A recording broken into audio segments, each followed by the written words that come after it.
Gen Z, oddly enough, is the least sexually active generation. Isn't that interesting? Yeah, they're the most open to Jesus. They're the most isolated and alone, but they're most interconnected. So they're like a walking, talking paradox in real time.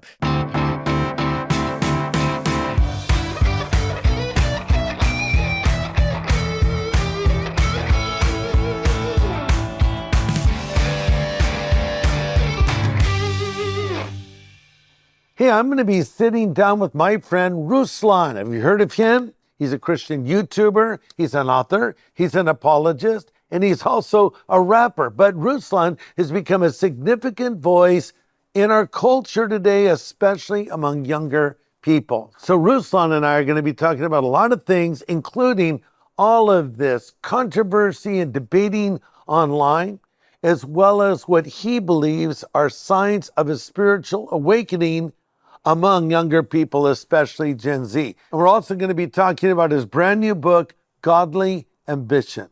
I think you're going to love this interview. One last thing. You're going to discover what my rap name would be if I decided to be a rapper, which I don't see happening, but it's good to know I have a name in case I decide to do it. So let's dive in with this interview with Ruslan. Well, Ruslan, great to be with you again. Great to be with you again. This is, I think, our third or fourth time. Probably is. Yeah. So usually I come your way, so thanks for coming my way. You know, I don't know that I've ever heard a complete version of how you came to faith in Christ. Tell us how that came about.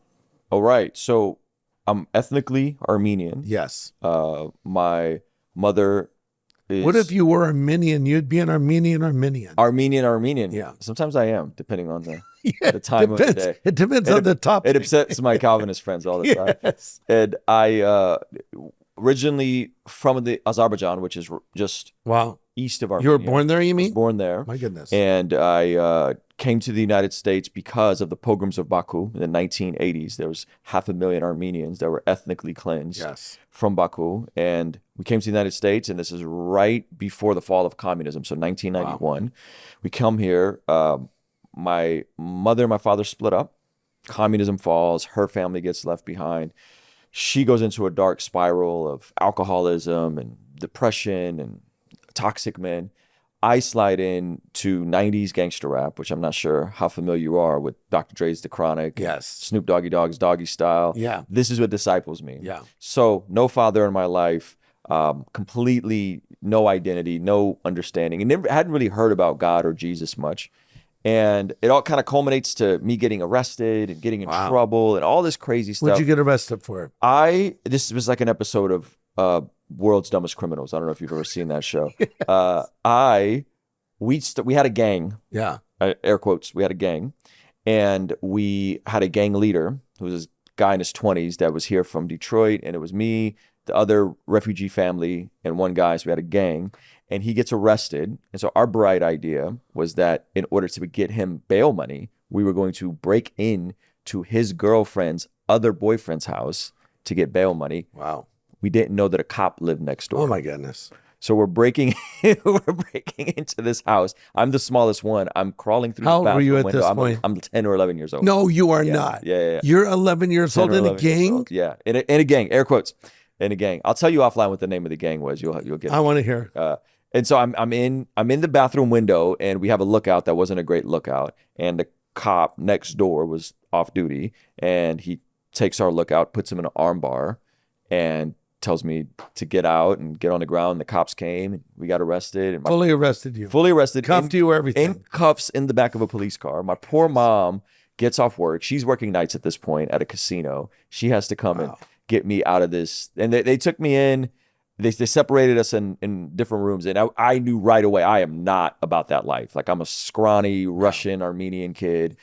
This is not the life for me. Subsequently, I had to do probation and community service hours. What, you're 12 at this point, maybe? Yeah, it's 7th grade. And I wait till the very last minute to do it wasn't even that many community service hours, like 30 hours of community service. And the only way I can get them done in time is if I did them with our neighbor, Cherie, who also had a crazy encounter with Jesus in prison, came out, converts our entire apartment complex, except the 2 refugee families. And I have to go to her church to get the community service hours done. And these are the folks that share the gospel with me. It's like a Black Baptist church community. They start telling me about Jesus. Wow. Yeah, they start, and not just telling me about Jesus, but saying like, you're going to do great things for the Lord someday. God's going to use you to reach millions. It reminds me of that passage that talks about a brand plucked out of the fire. Mm-hmm. And my story, we've talked before, but, with my alcoholic mother and all that, and it's funny, no one actually shared the gospel with me, but I came to a group of Christians talking about their faith. Heard Lonnie Frisbee, who we've talked about, and that was the day I accepted Christ. But it's just like the Lord looked at two young kids in the worst kind of a setting and said, I love you and I'm going to reach you. Because who would have ever thought that little kid getting arrested at 11 or 12 was that? It was 10 or 11. I mean, you could have so easily followed a life of crime, ended up with a drug overdose, ended up dead. And this lady came into your life. And Cherie Jackson. I'm still friends with her, still friends with her son. Wow. So they started sharing the gospel with me. And thankfully, and it doesn't take, I'm still a knucklehead. We're still breaking into houses. And then right as 7th grade finishes, it kind of all hits the fan. We break into this guy's house. They send someone to beat me up. Someone else was trying to stab me. It was just how utter old are you insanity. at this point? So this is 7th grade. Wow. And then right as all this is about to hit the fan, my mom relocates us to North County, San Diego, to Vista, California, which that's where you came by. And I ended up growing up in 8th grade, about a mile from where I live now. Now, where were you in the early... San Diego, Normal Heights, City Heights area. Very different San Diego in the 90s. Wow. So this is like, anybody that's familiar with San Diego, City Heights, Normal Heights area. And so we relocate, and I end up... I knew that I wasn't about that life. I wasn't a criminal. I wasn't a tough guy. So I go down the route of like, I'm gonna be a basketball player. This is Michael Jordan's last year with the Bulls. Yeah. So I want to be like Mike. Wow. No one tells me that I'm 5'9" and Armenian. So my identity is anchored in being this professional basketball player. I start doing music at the same time. Basketball completely falls apart. I get cut. I start dating a Christian girl because I won this talent show, and the only way I could see her over the summer is if I went to church with her and her family. Interesting. It was a church planted by Horizon Church, which is an offshoot of Calvary. Yeah, that's right. Macintosh. New Venture Christian Fellowship with Pastor Sean Mitchell. Yes. In San Diego. So Junior Seau went there. A bunch of Chargers guys went there. So I ended up just coming and hearing the gospel. And I was one of those kids that put my hand up every week for years and years. Me and the Christian girl break up. I start dating a Jehovah's Witness girl. Oh my! So now I'm all sorts of confused. So like God keeps reaching you, and you keep going veering off. Yeah. So I'm now like, is Jesus God? Is Jesus a God? What about the Mormons? What about the Muslims? What about the new thought universe is God? You're one with the universe. What about the aliens? What about all this other stuff? So I'm just confused as can be. And God continually pursuing me. I'm working at Pizza Hut. Still the best pizza, for the record, I think. Do you think so? Yeah, absolutely. Okay, I've lost all respect for you with food recommendations because I'll meet someone, they'll say this is the best pizza, burger, whatever, and I'll say, okay, I'm just telling you right now, based on this recommendation, I'm going to put you in one of two categories. Either the guy called and say, "Where's the good food here?" or the guy I don't call. I think Pizza Hut's fine. But if that's the best pizza, that's the best pizza for me. Okay. So I got to choose. Hey, who am I to speak? I like Taco Bell still, and I like to get the enchilada at Taco Bell, and I can't get anyone to go with me. Yeah, I wouldn't go with you either. All right, so I got you off the path here. So I'm working at Pizza Hut. I lie at 15 years old. I lie on the application. I say I'm 16. I get this job. I'm in the back one day. My manager, her name's Barb, she's a Christian, and our lead delivery driver, he's a Christian. And I'm processing all this. Is Jesus God? Is Jesus a God? What about the Jehovah's Witness? How old are you at this point? So I'm sophomore year, so 16. Okay. I'm talking about the Mormons, the Jehovah's Witnesses. I'm basically an Aryan, functionally, theologically. I like Jesus is the Son of God, but he's not God. Yeah. And they start telling me the gospel again, and they hand me a book this thick, and it's called The New Evidence That Demands a Verdict by Dr. Josh McDowell. Oh, wow. Yeah, and I take that book home. I read it. I end up devouring it. I call the Jehovah's Witness girl. I tell her she's in a cult. Probably not probably not the wisest thing to do. And I keep going to church, And then I do the 1 foot in, 1 foot out thing for a while. I go back to dating the Christian girl, and we're fornicating, and I'm in sin, and I'm a mess. And then it all culminates to the year 2002. 2002, July 4th, I do my first public profession of faith when I came down to an altar call at a Miles Ahead crusade in San Diego at the course. Yeah, Miles McPherson, who I'm friends with right now, which is really trippy. He's a great guy. He's an amazing guy. And that was my like profession of faith. Immediately after that. Why do you think it, I mean, I actually responded effectively the first time I heard the gospel. Mm-hmm. But you heard it, raise your hand at church over and over. Yeah. You read Josh McDowell's book. That really helped. But then it all came together with an event with Miles. What do you think made it finally take? I'm naturally more skeptical. Yeah, it seems that way. And I'm a thinker, and I want to turn every corner and ask every question and examine everything. Yeah. So I'm naturally a bit more skeptical, which sometimes is a good thing. Sometimes could lead to cynicism. Yeah. And I think I also started really before giving my life to the Lord, I started forming Christian community. Yeah. So I was around Christians more.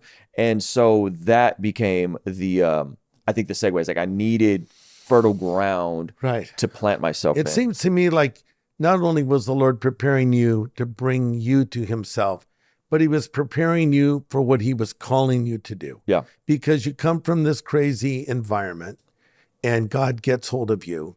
But you're skeptical. You're thinking a lot, even as a young kid.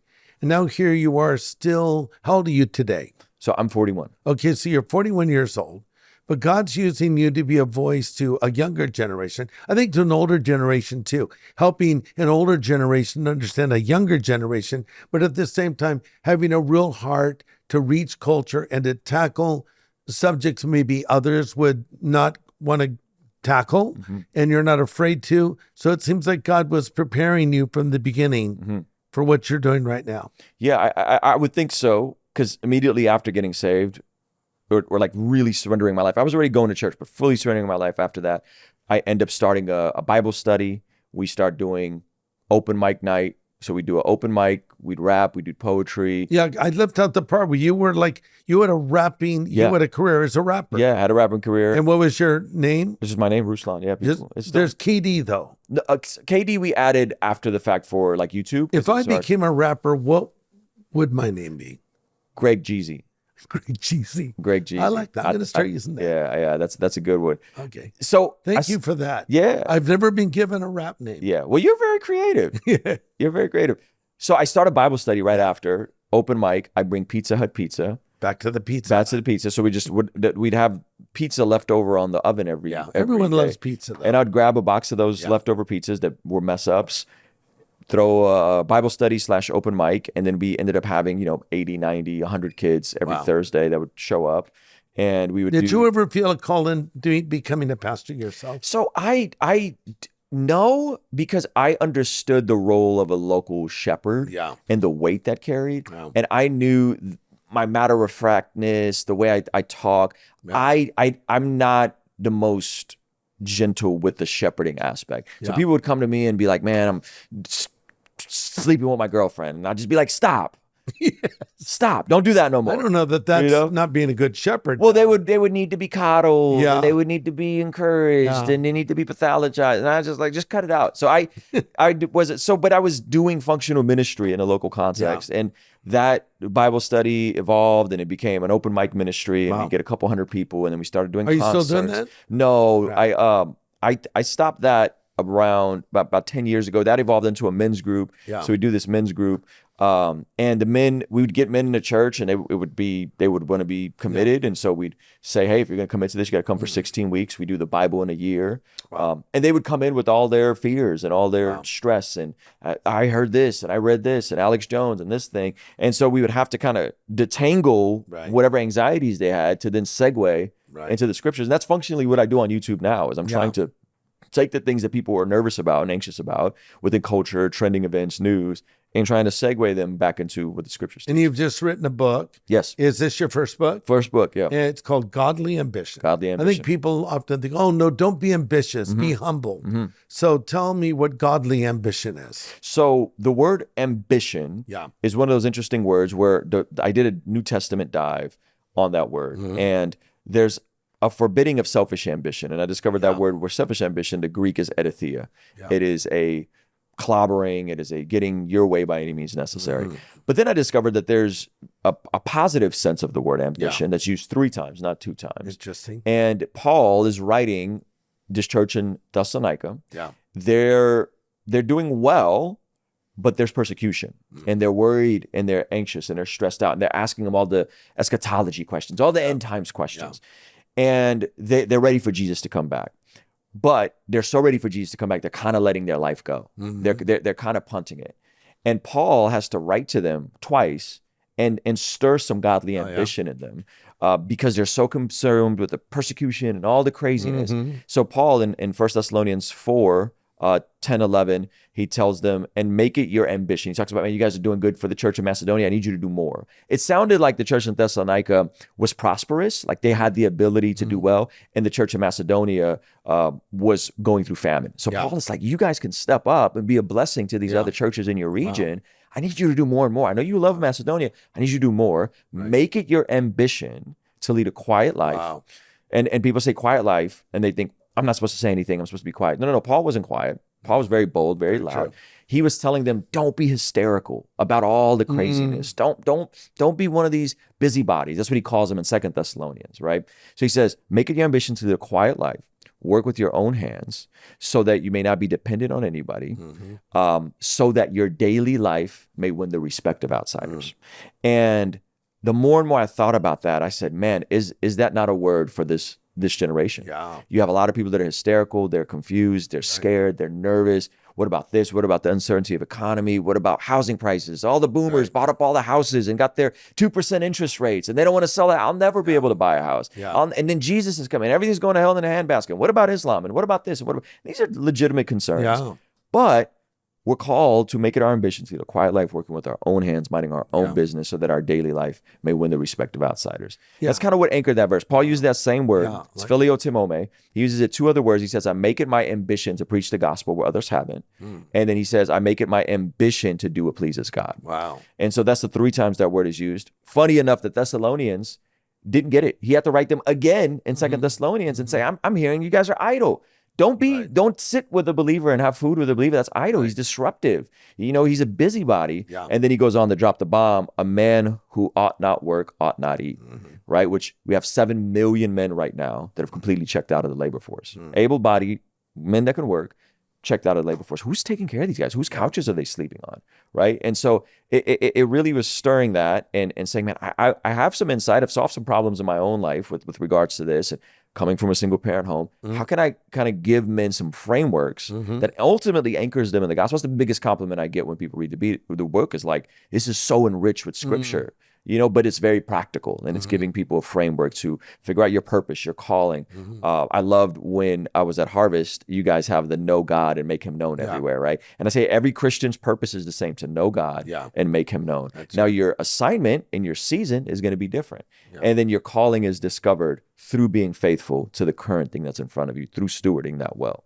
Yeah, we're living in a time where masculinity is either I don't want to say exaggerated, but distorted to such a degree that it's not real masculinity, or it's feminized to such a degree that you're not being a man. I remember that scene in The Godfather where Vito Corleone, says to the guy, the singer, who couldn't get the part in the movie, he starts to cry, be a man, We need to be a man. We need to be a man of God.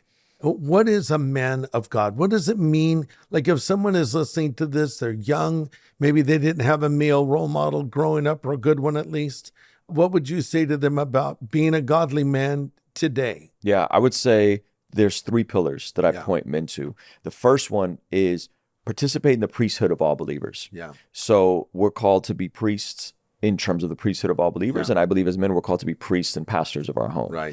And so if I'm the priest of my home, that means I need to work out my own junk. I need to wage war on my sin. I need to stop treating my sin like it's a little cute pet that I could just kind of have in the background. That little kitten's going to grow up and be a tiger and eat you if you're not careful with it. And so you got to be the priest. You got to work out your own salvation and actually become someone that is sanctified and can lead your household. And you can't lead your household until you can lead yourself. And so I say foundationally, that relationship with Jesus has to be there. And in so many homes, men are not I'm sorry, I want to get to your next point, but in so many homes, men are not being strong spiritual leaders at all. At best, they're passive, and at worst, they're working against it. And the wife is the spiritual leader. And thank God for the women stepping up to the plate and wanting to do the right thing. But the wives need to support their husbands in this as well, not undermine them. Yes. And I think what you don't want to do is also just outsource the spiritual development of your wife and your children to the church. The church is amazing, but the church is not there to We're there to reinforce, to help, but... And okay, so I'm sorry, continue. So the priest, so I'd say you got to be a priest, and man, that may mean going to therapy for some guys. That may mean getting, confessing some sin for some guys. So become the priest. Then I would say become a provider. The scriptures in First Timothy 5 says, a man who does not provide for the needs of his family, particularly his immediate family, is worse than a non-believer and is denied the faith.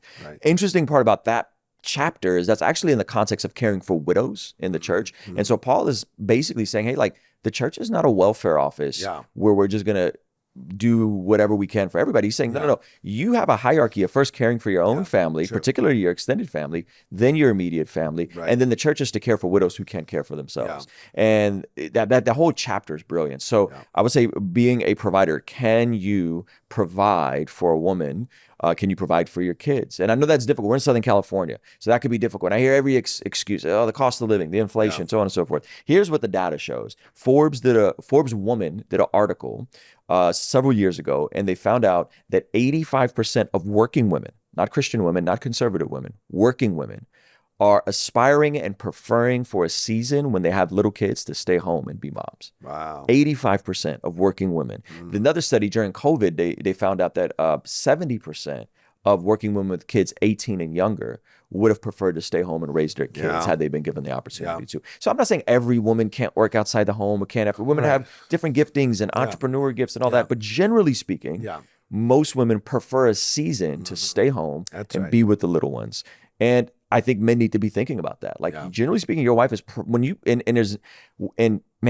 My wife has a baby, 9 months old. Luke is amazing, but there's nothing like watching a mom bond with a baby. And to think about scurrying her back onto work because your 14 weeks of maternity leave is done. Like, that would be so heartbreaking. And a lot of women have to do this all the time because men aren't thinking about, hey, I got to build my life in a way where I can be a provider for my family. So that'd be the second one. And for us, we did the Dave Ramsey plan. We were technically $100,000 in debt before YouTube, before music. We paid it off in 18 months, cleaned up our finances. That's great. And that set us up for having the ability to let my wife stay home when we had Levi 11 years ago. So I'll say, provider. And I've been to your home, and I believe your wife homeschools your kids, right? Kids, it's great. So that's fantastic. So number three? Number three, protector. I was going to say. You got to be both spiritually protective. So I'm responsible on what my kids look at the iPad. I'm responsible of the device access they have. It's ultimately on me. I'm the protector. I'm protecting them. And that's in a spiritual sense. That's also in a physical sense. Are you competent and physically capable of protecting your family if something were to go down? I think a lot of guys, unfortunately, 70% of Americans are overweight, 40% are morbidly obese. Well, you looked at my stomach when you said that. You look great. No, but you said are overweight and you just... I did not do that. I told you, I gave you a compliment earlier. I said, you look great. I said, you've been working out. It looks like you've been working out. You've been playing a lot of pickleball, huh? Well, I play racquetball once a week. I play pickleball twice a week. It doesn't sound very masculine to play pickleball, but it's actually fun. And then I also go to the gym, just lift weights and stuff. That's awesome. But when you're like, I'm 73 now, it's different when you get older. At this point, you just want to be kind of mobile. I want to get up out of this chair without assistance. I want to move, be able to function. And anyway, but thank you. And all the data shows that, like, the more you spend time strength training and being active, the easier your years are going to be. And so I often tell men, if you do what is easy, your life will be hard. And if you do what is hard, later on, your life will be easy. And so I'm encouraging them, hey, do the hard thing now. Pick up the heavy thing now. I got a buddy named Justin Early. He wrote a brilliant book. It's called The Body Teaches the Soul. And it's all about how, we've collapsed our spiritual life from our physical life, but really, they're integrated. We're integrated people, just the way Jesus was fully God, fully man. We are physical people, and we're spiritual people. And we don't want to negate the fact that you're a physical body. You need to train your body, to do hard things, pick up stuff, go walk, move. So I would say that means you're a protector. You should be competent and capable of protecting. Yeah, if someone broke into your home, it's our job to, deal with the intruder, to stop them. Whatever is needed, we're going to do that. But in many homes are under spiritual attack, and the father is not being a protector. He's not looking out for the spiritual welfare of the family, not leading his family spiritually. So these are all important things. Yeah. And so what ends up happening is, if we as the church, we don't speak into these things, the world is going to give men a perverted version of this. They're going to add just enough of a kernel of truth in there, and then they're going to take it and they're going to Andrew Tate it. They're going to make it about Clivic. They're going to make it about looks maxing. They're going to make it about being a playboy and all this nonsense. And so I think we have to be clear in speaking into these things. And this is what I discovered. People always ask, well, why don't you talk about women's issues? And why don't you talk about women and modern women? And I go, generally speaking, I'm sure you could speak to this, if the men start following and loving Jesus, women tend to follow. You get the men, the women follow, the children follow. And so as we build up competent, capable men, I've just always noticed that, man, a woman would love to feel protected and provided for. And when she feels safe, she naturally slides into her feminine, frame of being able to be led. But if they're always in anxiety because they don't know if the bills are going to get paid and they don't know what's going to happen, then you get some of that usurping that we see from the curse in Genesis 3. And so I say, let's get the men on board. And from my experience, women tend to follow. Very true. And, it's interesting because you came from a background where you saw the effects of communism in real time. And yet in our country now, we're seeing an emergence of communism, people even running for office. We call them democratic socialists, but in many ways, they're just outright communists. Oh, no, they're flat out communists. And so define socialism, communism, and what you mean when you say flat out communist. Well, they're the same thing. Anyone that's being intellectually honest, when you want to own the means of production and you want that to be owned by the people, i.e. the state, you're a communist, you're a socialist. If you want to say, we need more safety nets and we want to have universal health care and look at the Scandinavian nations, that's a different conversation because the Scandinavian nations all pay more in taxes. So if people want to collectively get together and say, hey, the lower class and the middle class are all going to pay more in taxes so we can have health care or we can have whatever safety net program, that's a different conversation. But Sweden and these places, they're still capitalistic. They just all pay more. Canada, they just all pay more. And then they spend more. So I think here in America, I think we have the best of both worlds in the sense that there's safety nets, that if something were to happen to someone, there's stuff like welfare. People don't know we spend $1 trillion a year on welfare. That's more than our military budget. That's a fact. People can check me on that. So we spend a lot of money already on the safety nets. But in our framework, we just keep thinking that taxing the rich is going to fix everything. And it's not. The reality is that if you took 99% of the wealth from all the billionaires, you would get $8 trillion or $9 trillion. That would fund our federal budget for a year and a half, 2 years. I did the math on this. I really went down this rabbit hole. And so these guys are Madami and these guys are flat out saying, the ultimate end is we want to own the means of production. We want the government to own the capital.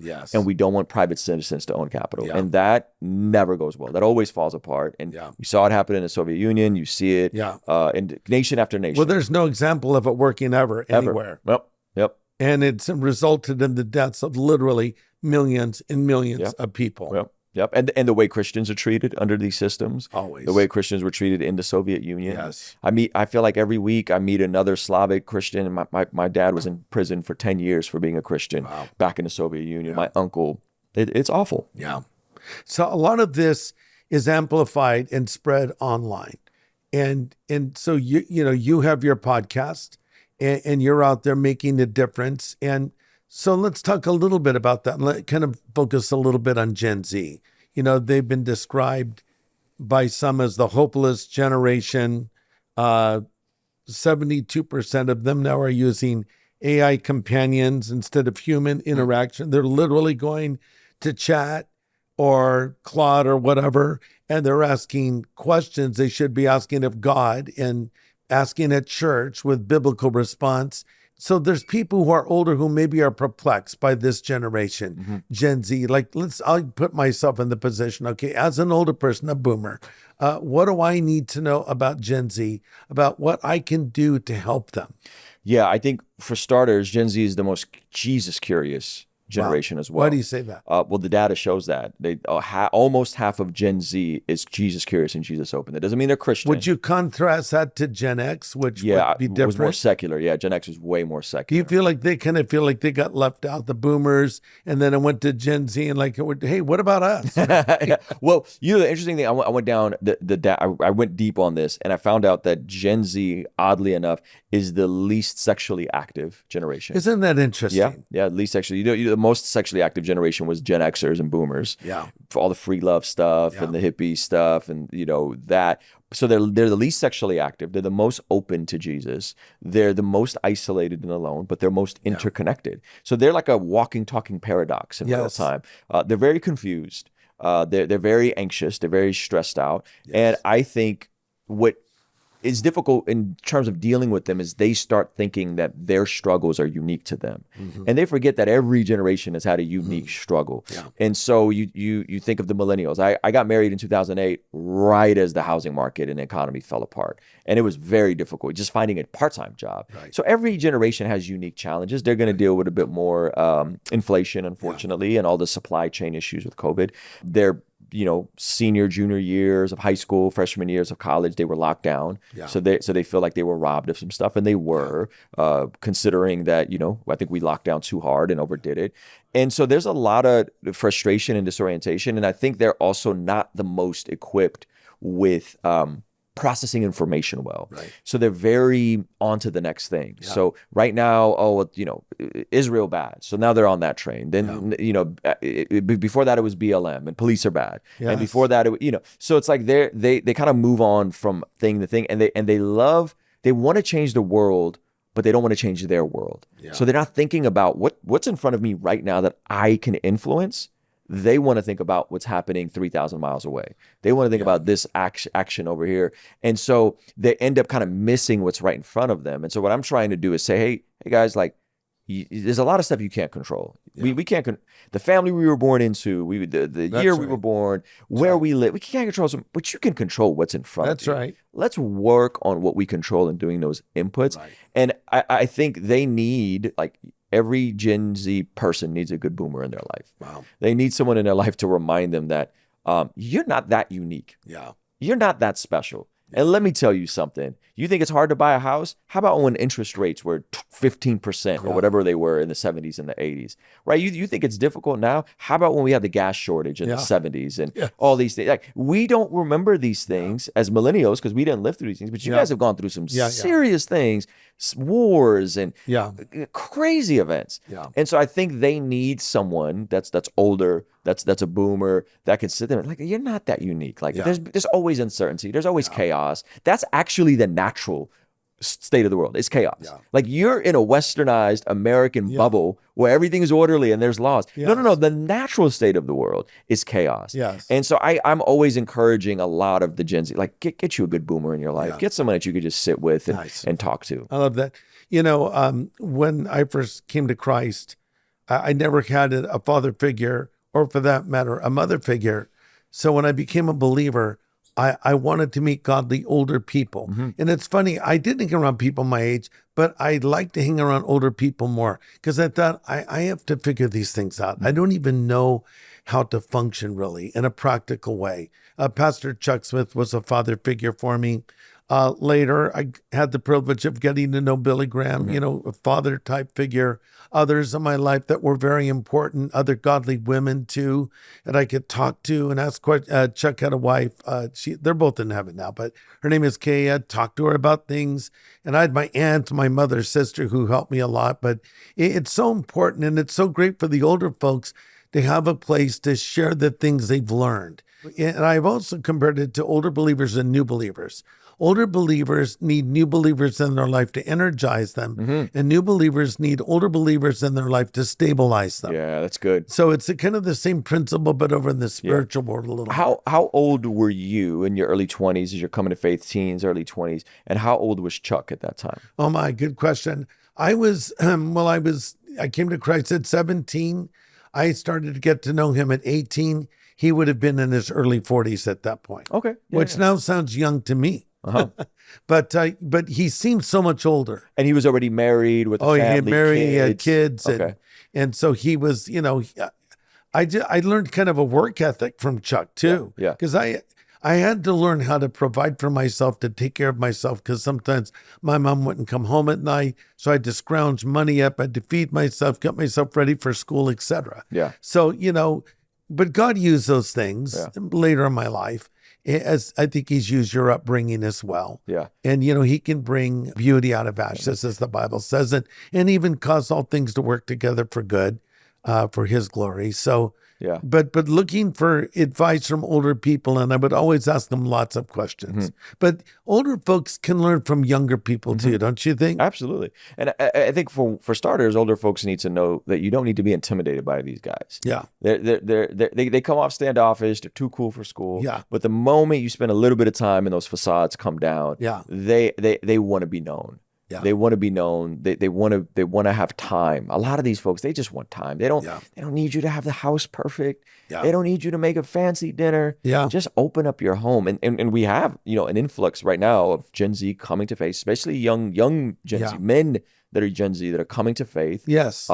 Swarming back to churches. Is that still happening? I think so. I mean, at our church, there's a ton of men. I mean, it's women too, but I see a lot of men. So still, is it more young Gen Z men, young men than young women? That's what the data's showing. Yeah. That's what the data's showing. I read that, but I wonder if it shifted a little or not. I would say on a ground level, I'm seeing 55, 45, 55% men, 45% women. Because in the past, it seemed like women would always lead the way in all these things. Yeah. Yeah. That's an unusual shift. It's a very unusual shift. And so I think these folks just want relationship. Yeah. They want to be around. More is caught than taught.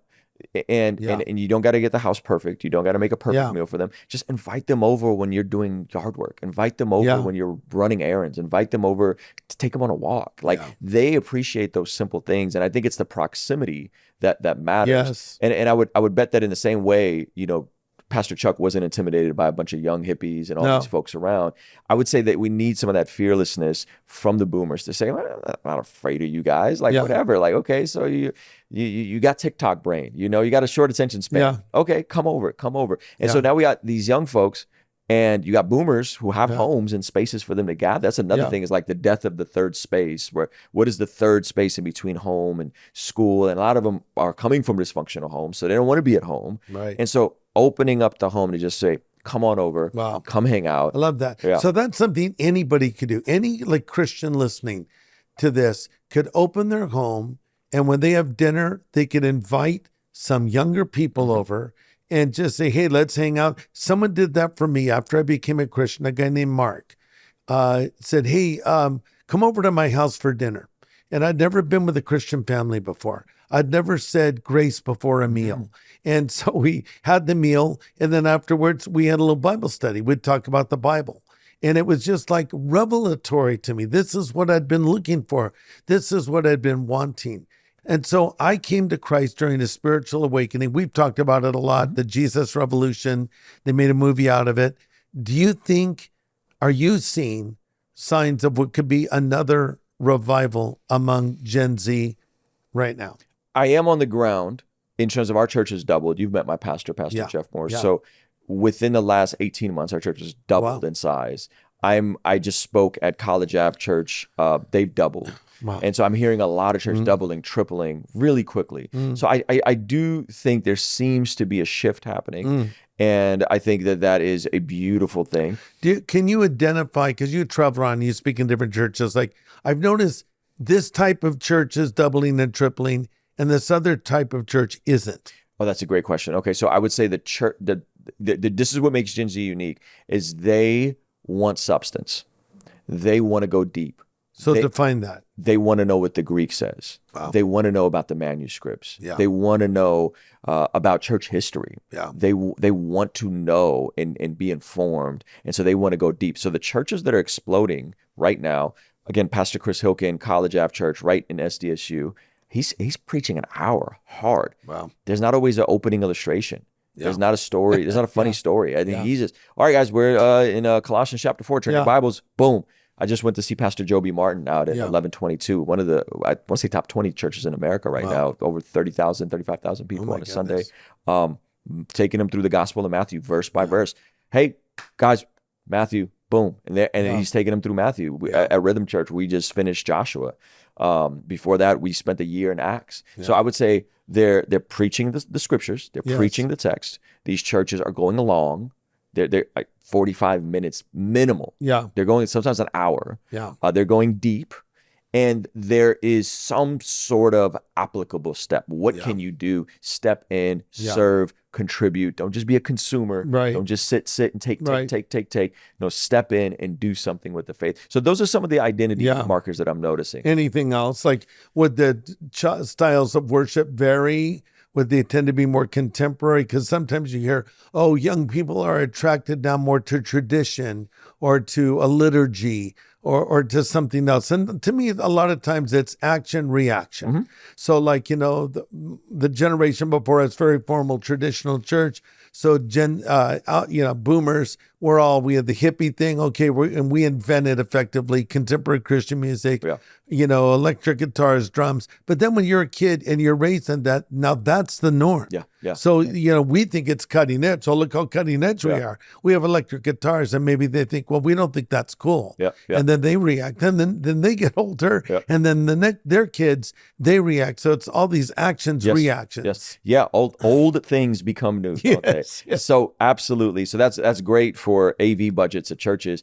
They don't care about the fog machine. They don't need a fancy light show. This is the most marketed to generation ever. Everything has been marketed. So remember, my generation, we as millennials, I remember a world before iPhone. I remember a world before social media. I remember a world before everyone walked around with their head down. These kids have always grown up with an iPad, a tablet, a phone in their hand. So they're the most marketed to generation. So they don't want to feel like you're trying to sell them something. They don't need an over-the-top production. They've seen it all. They've seen Taylor Swift. They've seen Drake at tour. You're not going to out-Drake Drake. Just give us good, wholesome, reverent worship. That's great. That's what we want. And I don't think they're angry at the fog machines, but that's not drawing them in. That's not cool to them. They want simplicity. And I think that, you're seeing that. So with the liturgy and the order and the structure, I think there's a hunger for that as well. Wow. Now, on your podcast, you interview all kinds of people. You talk about all kinds of subjects. And it seems to me right now online that obviously you can grow your platform by controversy, by criticism. Some people all it seems they do is criticize. And that's how they get, likes or followers or clicks or whatever platform they're utilizing to do that. And you are not doing that, but you do deal with subjects and you're not afraid to shy away from certain things. So when something is like it's a trendy topic and you think, okay, should I do a podcast on this? Or should I just sit this one out? How do you make that determination? I prayerfully, hopefully, we're praying and we're thinking, and we're also attempting to listen to our audience and what are their concerns, what are they fearful of, what are they worried about, and then there are certain things that if something is publicly verified, these are public statements being made.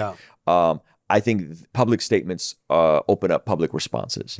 And I think that's a huge one. So if something is not public or if something is a rumor, in my world, I'm hearing a lot of stuff and that's rumors. And so I try not to speak on anything that's not publicly verified. So generally, is it public? Is it coming from the horse's mouth? And then, is there more to this than meets the eye? Meaning that sometimes Proverbs says, he who presents his case first seems right, and then until the one that comes and does the cross-examination, right? I'm paraphrasing. So sometimes the being first isn't being right. Sometimes you can get to a story or a topic or a video first, and you're not always right. So I think it's also slowing down and saying, wait a minute, is there more here to this? Let's hit pause. I've intentionally tried to do videos where I'm doing yes and content, and I'm trying to share something positive and not just tear down. I like that. Because I think it's very easy to just tear down. I think you're very balanced. I always appreciate your take on things, and there'll be a subject coming up, and I'll say, oh, Ruslan's dealing with this. I'm going to see what his take on it is. Because I like that you're not afraid to tackle a difficult subject, but you come at it with a biblical worldview. Yep. And I think you're very even-handed with things, and you want to know what is true and verify it. And so I think you do. I think you're a very important voice out there. And it's, and I think some people will blow their things up bigger and then they'll crash and burn one day. And I would rather be steady, consistent, and do it in the right way, even if I have less followers. Amen. Even if I have less clicks or if I have less whatever, I'll just say, this is something I want to say, and I'm going to say it. And I think it needs to be said. And maybe it'll be responded to well, and maybe it won't be. But then there are things that I'm surprised by how some things are responded to. Have you ever done a podcast just dealing with whatever subject and it blew up and became super viral, and then something else you thought, oh, this is going to be super big, and it wasn't as well responded to? Yeah, all the time. All the time. I mean, what I think happens, what I think culturally is happening right now is a lot of people are falling into the biggest bad fallacy. Yeah. So there's an entire industry of just calling out big things. Like so, mega church bad, mega church pastor bad. Yeah. And immediately. And so I end up defending a lot of people and trying to point out to the beauty of what they're doing instead of saying, hey, and I often think that the just because something is big doesn't make it good either. No. But a lot of times, especially today, I think the person gets to decide whether something is big or not. You can't trick people anymore. You can't market your way into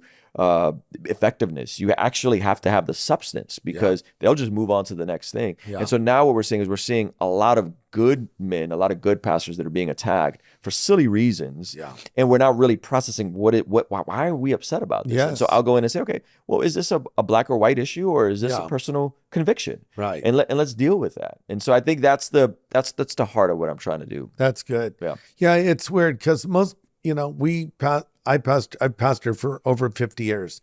And one day in the 80s, I got a call from some magazine, Christian magazine. Oh, as a mega church, we wanted to interview. I never even heard the term before. We never set out to be a mega church. And I don't know that most people who pastor so-called mega churches did. To me, it'd be like, well, there's this one restaurant, there's a line around the block. People love to eat there. And then there's another restaurant that's, has no clientele, and they're basically close to going out of business. Now, we wouldn't criticize a restaurant with a line around the block. Why are we immediately critical of a church just because it's grown? However, having said that, you can grow a church in the wrong way with false teaching. And so there is some validity, but you have to evaluate it on the basis of what's being preached there, what kind of spiritual fruit you see from there over the years. So there's a lot more to it than just big is bad.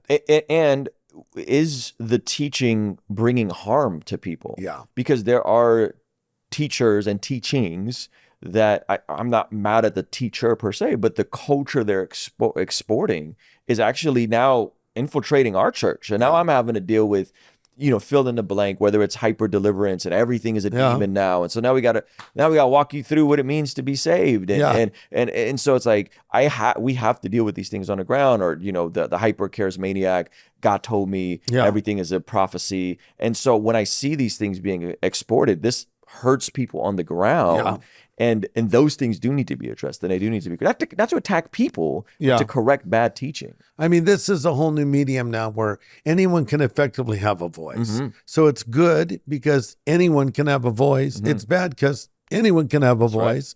Right. And so it's all out there. But you've encouraged pastors. I heard you say today that every pastor should have a podcast. That's right. So explain that. Yeah, well, I think most pastors already have the material. Yes. Because most pastors are spending hours, sometimes 15, 20 hours a week prepping for their talk on Sunday. Yeah. You're not squeezing everything you studied for in a 30 to 60-minute talk. So they already have extra material that I wish I could have gotten to this. Very true. It's okay. So take your church deeper on that thing, take them deeper on the thing I wish I could have gone into. Now they're getting more time with you in terms of receiving from you, and it's at scale in the same way that Paul utilized letters that they were sending to churches, right? Paul wasn't sitting one-to-one with every single person. Yeah. He was writing letters, many times answering their questions, real concerns they had. True. And he was using the technology at the time. And so to me, I go, okay, well, you have extra material. Your congregation needs you. They need to hear from you more. And it's not going to take a whole lot of effort for you to sit down for an hour or two and just say, this is everything I wish I would have said Sunday. Wow. And then you could take that and you could say, okay, well, there's some things I want to speak into that's a current event or that's a news story. I think that I pointed to Josh Howerton, who's a dear friend of mine, pastors a massive church out in Texas. Yes. And his podcast is exploding. And a lot of pastors already have the gift of communication. Yeah. So transitioning to a podcast is not much different than a sermon. You already know how to tell stories, how to exegete the text. And so Josh Howerton has exploded. Pastor Joby Martin's exploded. Pastor Philip Anthony Mitchell have exploded. They all have their podcasts, and it's just getting their congregation more time. And then sometimes it goes way beyond their congregation, which I think is also a net positive for the kingdom. Yeah. What do you think people are really, you kind of touched on it, but are really hungry for and are really needing right now, like topics we should be addressing in the podcasting platform or other forms of social media? I think, or from the pulpit for that matter. I think a big concern I have is our modern education system has not done a great job of teaching young people how to think as much as they've been teaching them what to think. Mm-hmm. So they're just being indoctrinated with critical theory and Marxism and all the, and I'm not using these just like boogeyman terms, like these are real things they're being indoctrinated with. Then they go to church and now they're just giving opposing ideas, but they're not being taught how to think, how to process. What is a logical fallacy? How do you understand the reason? Wow. How do you deduce what is true out of multiple theories? And so I think if we could help young people learn how to think and how to check their own biases, the scriptures talk about people floating from the latest teaching and all that sort of stuff. And my buddy Matthew was talking about, we were just hanging out earlier, and he was talking about how Paul's writing the Corinthians, and he's telling them, like, you're still on milk. Yeah. You're still on milk. You need to get on meat. You need to go a little deeper. And I think that comes as a byproduct of teaching people how to think. Yeah. So I think how to think, I wish more, and this is going to be controversial, I wish more pastors spoke about financial literacy and finances more, because I think a lot of young people are uncertain and they're scared, and they got Dave Ramsey, and they got the world. Yeah. And they got all the the gambling is up. The speculation on they're gambling on the weather now. I know, right? And so I wish we had. And it's all in your pocket. It's all on your pocket. It's in Robin. It's in the investment apps. Vegas now. You can literally just pull your phone out. You could bet on the weather. Yeah, it is so weird. And so I wish we had more pastors talking about financial literacy, right? Why giving is good for you. Yes. Why serving is good for you. Why having a budget is good for you. I think the Ramsey people are doing an amazing job. I think sometimes pastors avoid those topics because they may be afraid that they'll be criticized, because all the church does is talk about money, which isn't true. I mean, maybe there are some churches and all they talk about is money, but by and large, that's not true of most churches. It's funny how, a person won't think twice about paying some huge amount of money to go to a movie, a lot more money to go to a concert, even a relatively large amount of money to get a, cappuccino, but all of a sudden when an offering plate is passed, what, I have to invest in this. And there's a blessing in giving, Amen. but there's a responsibility attached to it as well. Yeah. And I think, to me, I think we should be leading in that and not afraid. And I've said this before, and I love being called into a church to give the giving talk. I love it, because when we were in debt, we gave and tithe through that.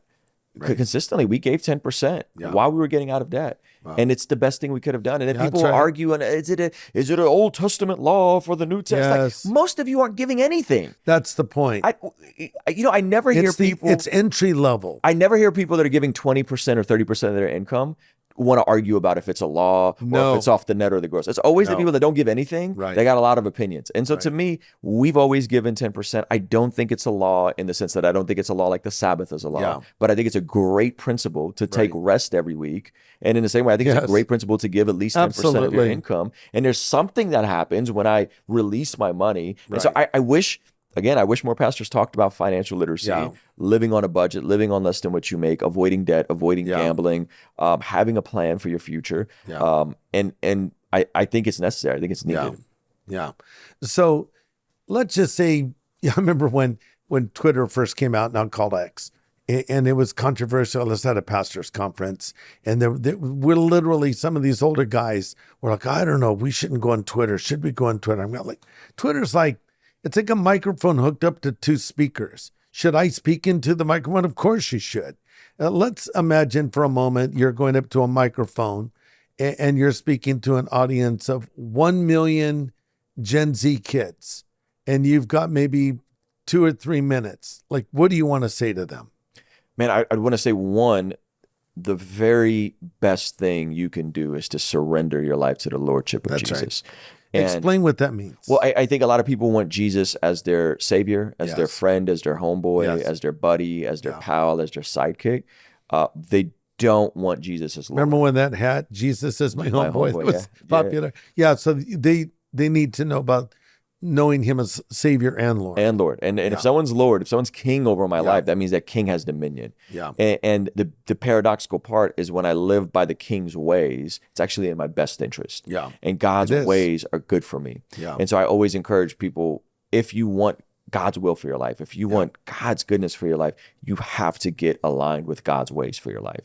And you want to know what God's will is? It's not always a fork in the road moment. It's often how you go about doing those boring, mundane things that you don't want to think about.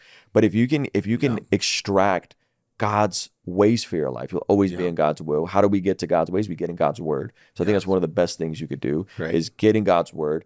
I am astonished by the amount of people that claim to be Christian have never read the Bible cover to cover. I am doing currently a reading plan that I designed Monday through Friday, Old Testament, New Testament, Psalm and Proverb, 2-year plan. I do it every morning. Sometimes I'll go deeper. How long will it take you to go through a day's reading? 7 minutes. Wow. 7 minutes, yeah. And so 7 minutes, and then often I'll go deeper. I'll want to jump in the Greek. I'll pull up the the Logos study app. Yeah. I'll sometimes I'll throw it on while I'm on. So for people that don't know, Logos has an amazing app you can download. Yeah, and Logos used to just be for pastors. Like 10 years ago, it was only for pastors. Now I think my plan is $15 a month. Yeah. And there's also something to, when you pay attention. When you pay a little something, you pay attention. So I'm a big advocate for Logos. So I think carving out time to get in the word, carving out time to pray. I think prayer is huge. Right. I'm a big advocate of prayer journaling. So I like writing out prayers.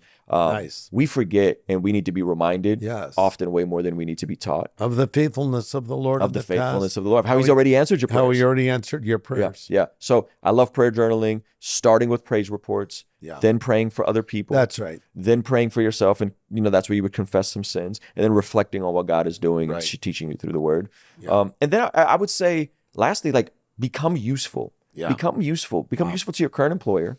What skills do you have? What skills can you build on top of? Become useful and faithful to right where you are, because often it's being faithful in the little things that'll lead you to the next season. And so many of the parables of Jesus, that was so amplified. Mm-hmm. Personal responsibility, and you are rewarded according to your faithfulness in taking that responsibility, like the parable of the talents and so forth. And then there's a multiplied blessing in response. So Yep. And I would say lastly to Gen Z, man, your great-great-grandparents would trade places with you in a heartbeat to live the life that you live. With all of our unique challenges and the economy and the cost of, all of that is fair. But they would trade places with you in a heartbeat to be here and now. And I would also say when you're reading the scriptures, remember of the freedom that we have in our context to share our faith, of the freedom that we have to build businesses and build ministries and build nonprofits and do good and help people. Right. We have such a huge opportunity to do good. And I would hate for us to squander it because we're obsessed about the latest controversy or the latest conspiracy theory or the latest economic uncertainty and the political state of the world. And it's man, look at the opportunity we all have. That's right. Yeah. Those are great words. Just kind of a quick lightning round of more mundane things. So when Ruslan's hungry, what's your favorite food to have? Is it Pizza Hut? No, I can't eat Pizza Hut no more. No. I'm a very simple guy. I'm a chicken sweet potato guy now. Yeah, and fruit. Yeah. So when you go to do you like coffee? I'm a tea guy. Wow, Michael W. Smith said that to me. Yeah. It was very disappointing too. Yeah, I like yerba mate. Disappointed in you. No, I'm kidding. I like yerba mate. Are we talking matcha though? I like matcha. I like mate. So yerba mate from South America. That's my jam. I don't know what that is. Okay, we're gonna get you hip. A friend of mine got me going on matcha. And so I have a cappuccino in the morning. Then after I eat lunch, I have iced matcha. Okay. And the cool thing is it's an antioxidant and the caffeine is released slower. Yes. So you don't get the immediate boom, you know, Yep. but it's a nice slow caffeine release. But it has to be done right because matcha can taste really weird. Yes. If it's not done right. But I found a guy, he has a place called Moon Goat Coffee. They're in Orange County, little commercial for him. He nails the iced matcha. Yeah, my son loves matcha. So mate is similar in that it's less of a spike and it's less of a crash. It's more of an arc. Yeah. So for deep work, it's perfect. So who's your favorite like band of all time? Ooh, band of all time. Or artist, single artist? I am a big fan of Fred Hammond. Oh yeah. Gospel worship. That, like, if I'm jamming anything, it's probably going to be Fred Hammond. Yeah. And then I listen to a lot of my friends. I listen to Indie Tribe. I listen to Forrest Frank. I listen to Jake. I listen to a lot of my whole. Does Fred play guitar too? Fred plays bass. Bass. Yeah. Sorry. Did you say Frank? No, I say it's Fred Hammond. Fred Hammond. Yes, he plays bass. Yeah. Okay. Right. Yeah. Good. I don't know that I've ever heard his music. His music is great. Yeah, it's like '90s gospel music. I love. Wow, that's cool. What like movies? Like, what are your top 3 movies? Oh gosh. So I'm into whatever my kids are into right now. So we're big on the Marvel universe. So yeah. Spider-Man and Star Wars. That's where we're living right now. Yes. My favorite movies. I loved Inception. I thought that was a great movie. I don't know if I ever fully understood that movie. That's a great movie. It's about going into dreams. Christopher Nolan. Christopher Nolan. Did you see The Odyssey? I have not seen The Odyssey yet. It's pretty good, actually. I heard it was good. I mean, there was so much criticism about, the casting. Yes. And frankly, when you watch the movie, that was especially, I'm forgetting the actress's name, that Elliot Page. Yeah, Elliot Page. Ellis, or whatever her name why? is. Why'd you do this? But apart from that, it was actually a pretty interesting film. And I even saw sort of a good spiritual message. It's a story of Odysseus trying to make his way home. Yeah. And all the obstacles he has to overcome and the various Greek gods he has to face off with. And to me, it was a message of, returning home to God, home to what is true. But I enjoyed it. It was an hour too long for me. Yeah, Spider-Man was similar. It was like a really good. I haven't seen the new Spider-Man. I think you'll like it. I think it's weird that major blockbuster movies are having these kind of biblical undertones to them. And it's interesting how Christian films and series like The House of David and The Chosen, and really the quality of Christian filmmaking has increased dramatically. Yes. And, I know you've interviewed John Irwin, John right? Irwin is the best. And John is, he's on the cutting edge. His brother, Randy, really talented over there at Kingdom. They used to do more together, but now they're both doing separate projects. And, with all the films they've done and of course, Dallas Jenkins with The Chosen. Now Mel Gibson's got, sequels to The Passion coming out. Yeah. So, I love this because it's a great way to reach people. It can open their heart up for the preaching of the gospel. Well, what I also love about John is he really is on the cutting edge of the tech. Yes. And so he's not afraid of technology. He's leaning in. He's charging it. He's actually doing stuff no one else is doing right now. Yeah. And he's using AI and other things, kind of like what they've done with Mandalorian, but he's taking it to the next level in an amazing way. Yeah, he's doing great. So I think what Hollywood is noticing, I think, is some of the shift that's happening. Yeah. They're starting to see it. They're making investments. And so, I'm a big proponent of everything they're doing. I love The Chosen. I love House of David. We watch those regularly. Memento is a really good movie. I don't know if anybody's ever seen that. I haven't seen that for a long time. That's, I think, Christopher Nolan's first breakout. So you're a big Christopher Nolan fan. love Christopher. And you could see some of his worldview sneak in. Yeah. I think he grew up Catholic, so you could see some of these themes. I'm not going to say they're biblical themes in the movies, but there's definitely Christian worldview things sneaking in there. Yeah. Yeah. So, Ruslan, are there go-to scriptures that you find yourself turning to over and over again? Like maybe when you're stressed out about something, uncertain about your future, these are verses I go to and I remind myself of. Yeah. Oddly enough, the first verse I memorize is often a verse I go back to the most. Okay, what is it? It's Matthew 7:7. Ask and it will be given. Yeah. Seek and you will find. Yeah. Knock and the door will be open. And that's in the context of prayer. Yeah. So I just preached this message on the paradox of prayer and how does our prayers work with God's sovereignty. I just said that stuff's above my pay grade. But what I do know is I'm called to pray to God. I'm called to commune with God. I'm called to pray for other people. And I often find myself just going back to that Matthew 7:7. That's great. And there's an ascending intensity to the words that are used: ask, seek, knock. It gets a little more aggressive. And of course, it's something you do continuously, because sometimes we pray about things and we don't get an answer, or we don't like the answer we get, which is basically no, or wait. But that doesn't mean we should stop praying. Paul had a thorn in the flesh. We don't know what it was exactly. 3 times he asked the Lord to take it away. But there are other times you pray and you pray. Like, I love Acts 12, where James was killed. Peter was put in prison. And we read, constant prayer was offered for him to God by the church. And it was like, boom, the prayer was answered. In fact, the prayer was answered so quickly that when Peter showed up at the house of the place where the people were praying, and a girl named Rhoda answers the door, she can't believe it's Peter. Like, what?